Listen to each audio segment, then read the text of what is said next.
ओम शांति। हम सभी प्रवृत्ति में रहने वाली श्रेष्ठ आत्माएं, प्रवृत्ति के प्रभाव से मुक्त मानो निवृत्ति में रहते हैं, ऐसी स्थिति बनाने वाले हैं। सन्यासी तो घर छोड़कर निवृत्त हो जाते हैं, लेकिन हमें प्रवृत्ति में रहते हुए ये संन्यास करना है, अर्थात निवृत्त रहना है।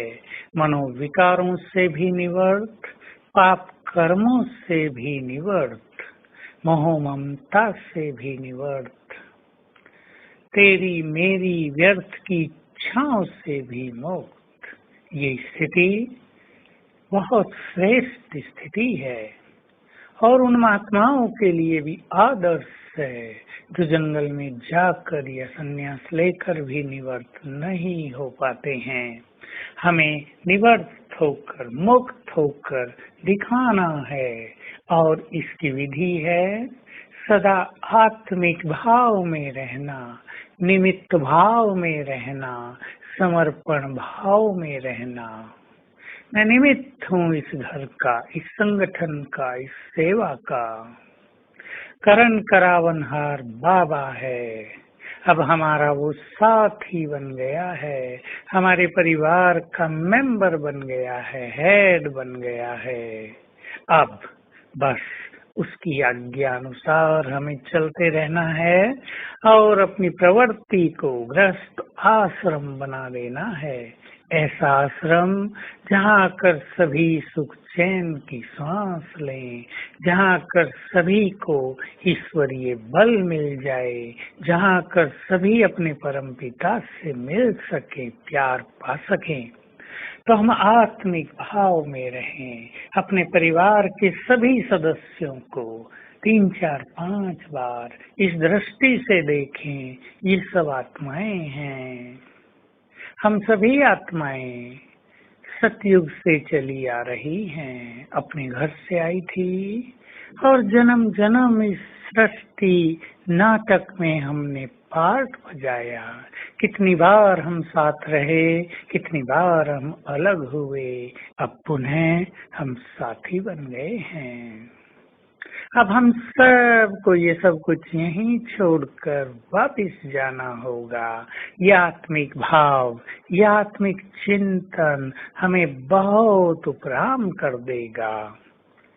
दूसरी बात, निमित्त भाव। हम निमित्त हैं परिवार को चलाने के, जिम्मेदारियों में भी हम निमित्त हैं। ये नहीं मैं मालिक हूँ, मैं कमाने वाला हूँ, मैं घर संभालने वाली हूँ, मैं ही घर की मालकिन हूँ, निमित्त हूँ। इससे बहुत हल्कापन रहेगा, जीवन सुखी हो जाएगा और कोई भी जिम्मेदारी बोझ प्रतीत नहीं होगी।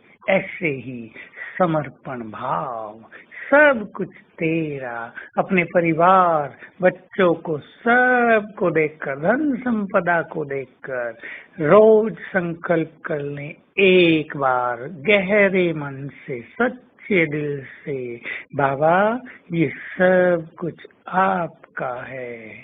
कर्म भी समर्पित भाव से करें, कर्म के परिणाम को भी बाबा पर अर्पित कर दिया करें। मेरा हर कर्म तुम्हारे लिए है। ऐसे गुड फीलिंग के साथ हम समर्पण भाव को बढ़ाते चलें।